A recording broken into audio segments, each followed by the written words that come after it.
By the way, had sin entered the universe before the Sabbath was enunciated? When did the great controversy begin? Before or after creation? Before. When did law come to the attention of God's intelligent beings throughout the universe? At Sinai? In Eden?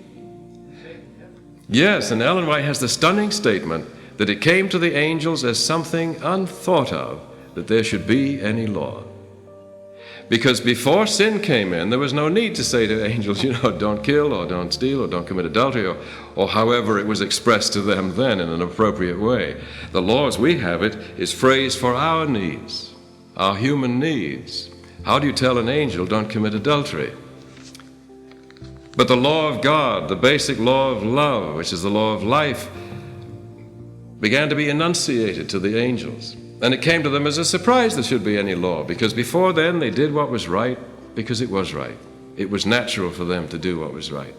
But then when sin came in, God began to enunciate these laws, to describe the kind of living that was acceptable in his universe and was required for continued freedom throughout his universe.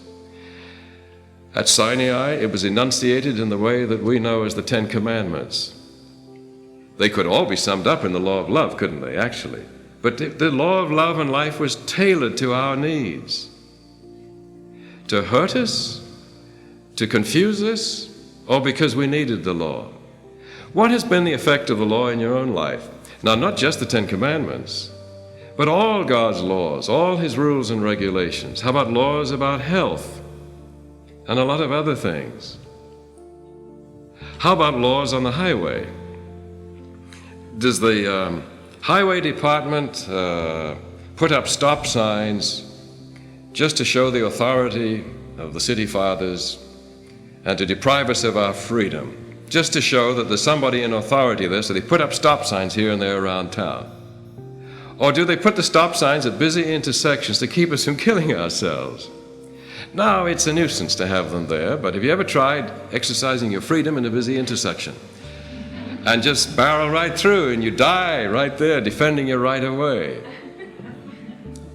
Well, it's like the man bailing out at 20,000 feet.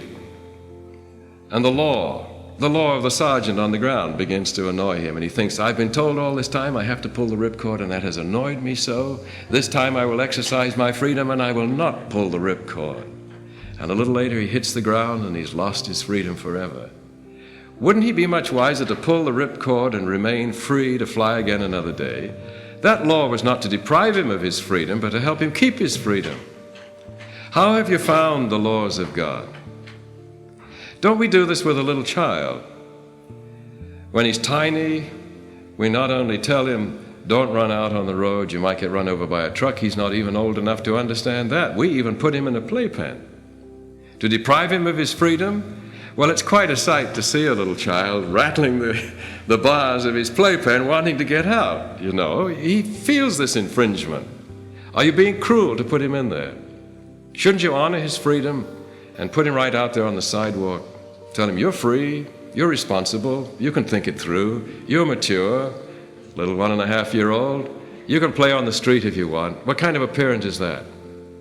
Did not God, in his concern for his people, lest they lose their freedom prematurely before they're old enough to use it aright and responsibly, did he not at the foot of Sinai, for that's one of the great climactic moments in history, did he not put his people in a great playpen there and surround them with rules and regulations, not to deprive them of their freedom, but to protect them from all the things that might hurt them?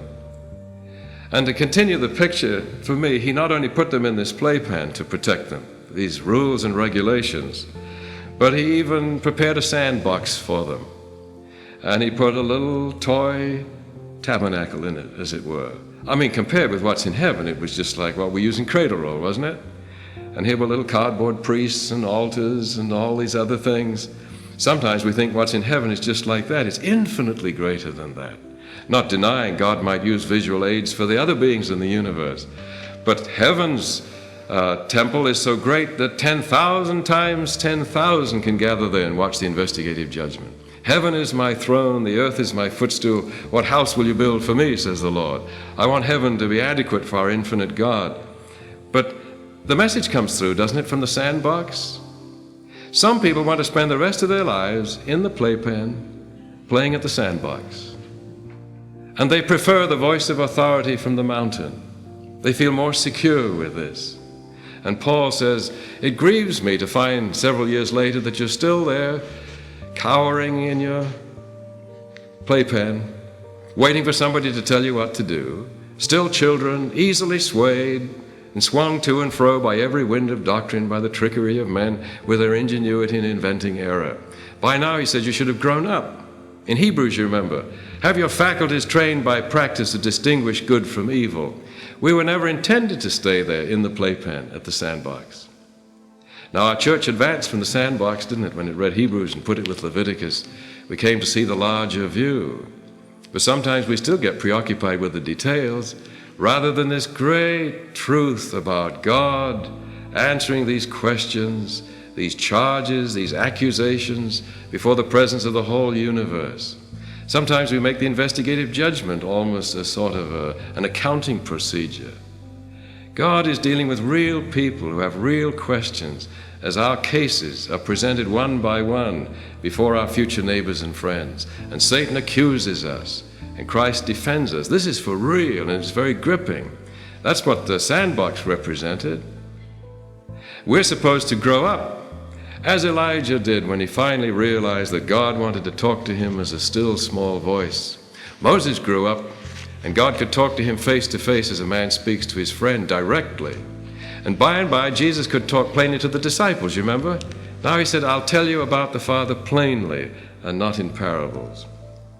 Was it gracious of God, in the days of our ignorance and our immaturity, to put us in the playpen and surround us with all these rules and regulations? Even to tell us, don't kill people, don't steal, don't commit adultery, etc. Do you have to be told that now? Is this why tonight we won't go and murder somebody on the way home or break into a store on the way home? Or have you come to the place where you don't even want to do it and fulfill the 10th commandment? Don't we long for the day when we won't even have the desire to sin? So as I understand it, God, as it were, gradually lowers the walls around the playpen. And if we're grown up enough, he turns us loose. Can you name a character who had no playpen around him? Wasn't Job like that? Yes, we could name a number of others. I understand the last generation will not be protected by the playpen. Does this mean that we do away with the law? Does the law still have a function? Well, unfortunately, we still act sometimes as if we need the playpen, don't we? Shame on us. But we still need the law. Who wants to do away with all playpens? To the extent that we're still immature, we need them. And the rising generation needs them. Now, when a person is mature and steps out of his playpen, now does he begin to act irresponsibly and rebelliously like a little child? No, Paul says, when I was a child, I spoke like a child, I acted like a child, but now that I've grown up, I act like a man. What chapter is that in? 1 Corinthians 13. All right, what's the description of a man? He loves. He's never rude. He's never arrogant. He never boasts. He never insists on having his own way. He's never even irritable. He never rejoices at wrong. Why, that's the keeping of the 10 Commandments, isn't it? Love is the fulfilling of the law. The mark of a grown-up person who's ready to step out of his playpen is that he keeps the 10 Commandments. For love is the fulfilling of the law. Except the Sabbath. Isn't that the one that doesn't seem to fit all the time because it seems arbitrary? But as for the rest of it, doesn't it seem clear then that the only man who doesn't need the protection of the law is the man who's keeping it perfectly? Doesn't need his playpen. So Paul says in Romans 3:31, does faith abolish law?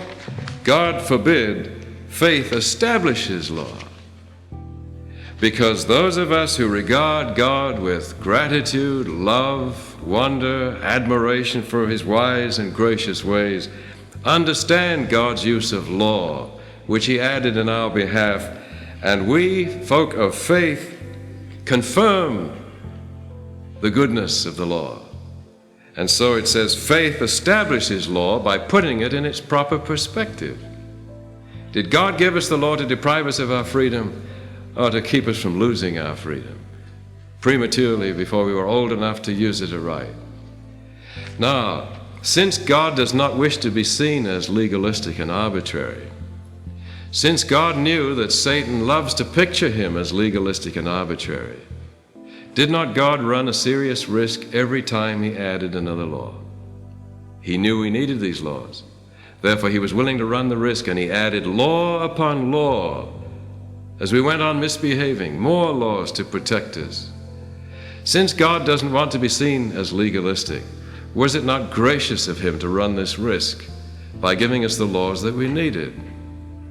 Now, who is it in the world today reads the Bible and considers these laws as legalistic and obedience to them as legalistic? But our fellow Christians. That's an odd thing, isn't it?